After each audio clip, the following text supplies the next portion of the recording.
It's a pleasure to chat to you. We're huge fans of you here at WhatCulture, and just devastating news, obviously, of your release from WWE just a few weeks back. Were you surprised by that? I know a lot of these seemingly came out of the blue. Yeah, surprised to say the least. You know, surprised to say the least. It seemed to us that we had our whole careers in front of us in WWE. We're on TV every week. Yeah, right, doing everything that we wanted to do, you know. Yeah, since like the month of October, we were doing something every week, and you know, especially on NXT, finally getting like those, flushing out those characters, which was always kind of like the idea, but it was a slow start. So it was always this idea to introduce us as these kind of losers and these dorks, background players, like where you just show up, you pop up in a scene, you know what I mean, and you say something smart or snarky, and maybe you eat some crow for it or something. Yeah. And over time, you know, the snowball keeps going downhill. And that was picking up. It was picking up steam. Unfortunately, in the line of pro wrestling, job security isn't always something that is a check mark in the box. Like we all know this. Entertainment industry in general, it's very risky.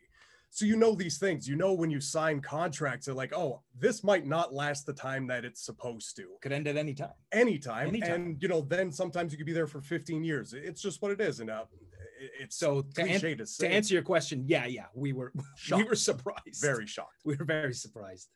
Because like you say, I mean, we've been covering it on our NXT review podcast. We're, you know, always looking out for you guys. Like you say, you were doing stuff with Hit Row, and you had, you know, just occasional appearances. I mean, your interactions with like Raquel Gonzalez, for example, it felt like it just came out of nowhere. But then again, I suppose a lot of these WWE releases seem to be doing that at the moment. So the way that I saw it, like the second Braun Strowman got let go, like it was like all bets were off. All bets were off.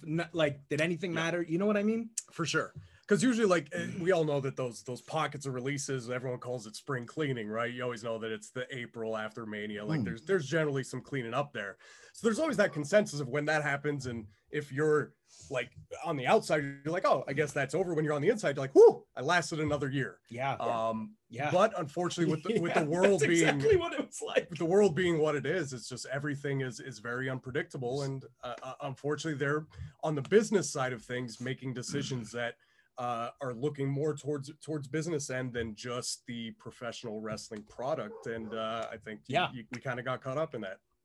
Yeah, we would moan whenever we'd report on this about the supposed budget cuts, because I mean, you know, like you say, not to pick him out or anything like that. Braun Strowman, for example, was on a major contract, and whether or not that contributed to his release is a different conversation entirely. But yeah, it just strikes me that, I mean, you got you guys doing stuff. There's someone like Aleister Black again, for example, who felt like they were in the mix of something. It feels like sometimes that the left hand doesn't know what the right hand's doing in terms of, like you say, a business decision, but then a creative's doing something very different. Is that your experience?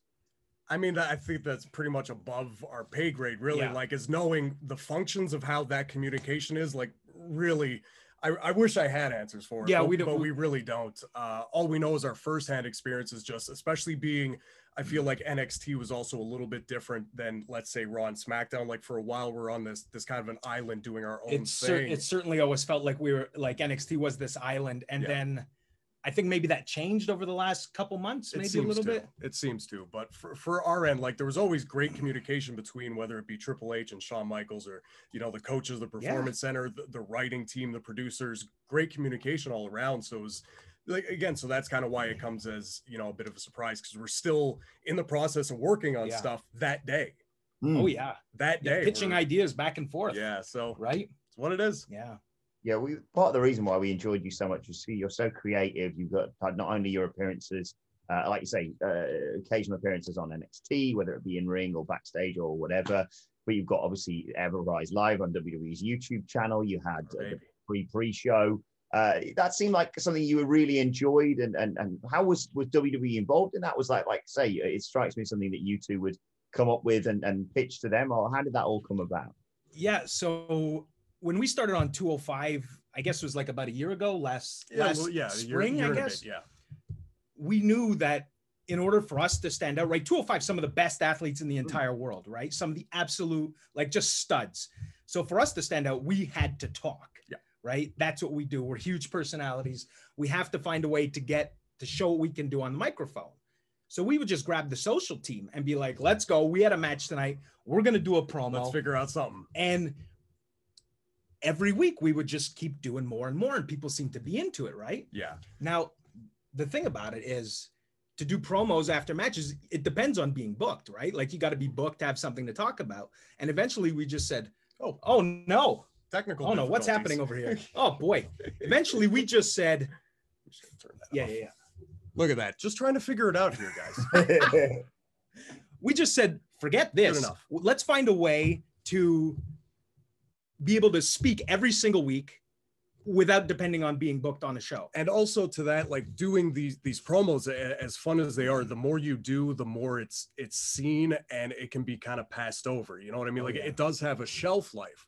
So we started throwing out ideas. Like initially when we signed, we're just spitballing ideas. We're like, it would be great if we had a show that was like primetime wrestling. Oh yeah. You know, with Bobby Heenan, Gorilla Monsoon talking about everything in WWE. So that was always an idea in the back of our heads. And it's hard to get that going when the company's not like, oh yes, do that. Yeah. Because they hire a bunch of people and they don't know exactly where everybody needs to go, right? So they put you in the system and it's kind of up to you to navigate those waters and show them what you bring to the table. Yeah.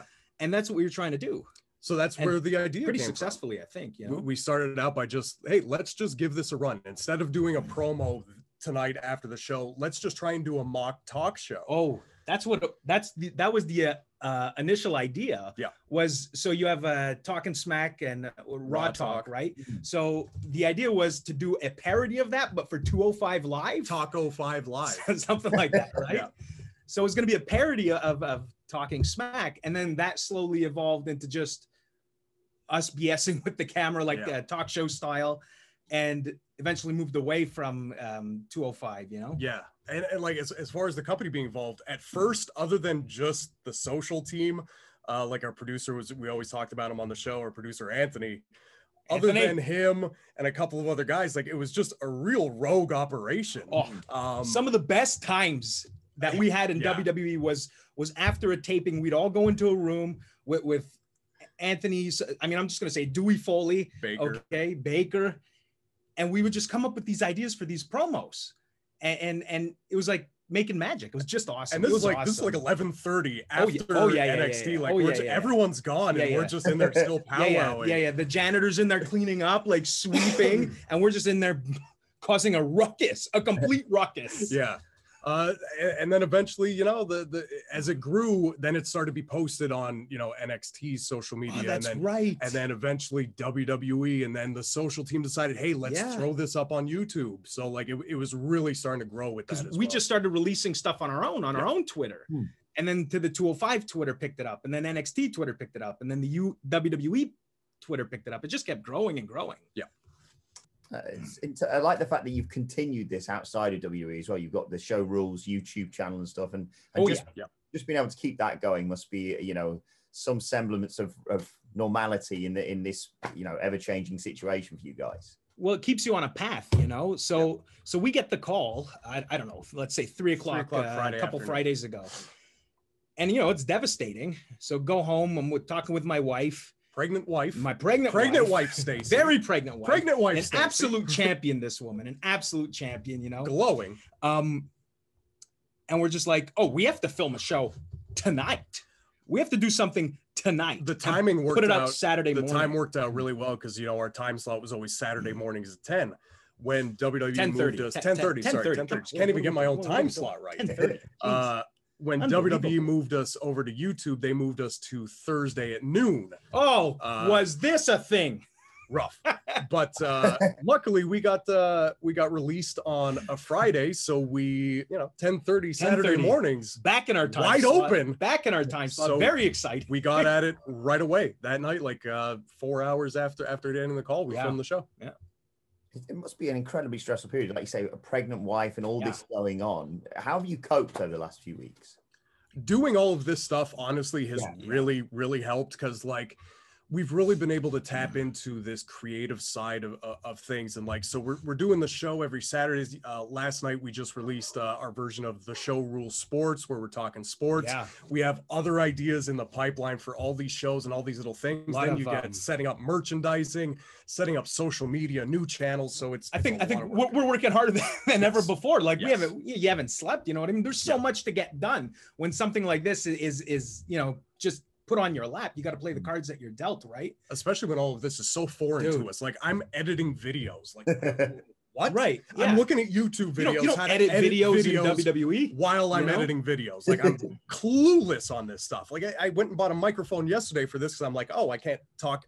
Clueless. But buying the ring lights, you know what I mean? Yeah. Or the people at the Pro Wrestling Tees, absolute class act. Pros. They've been like working with us like diligently to come up with the designs for T-shirts, this and that. Like the logo you saw on the TV before that stopped, and I can't figure that out. They've been great. They've been really great to us. Yeah.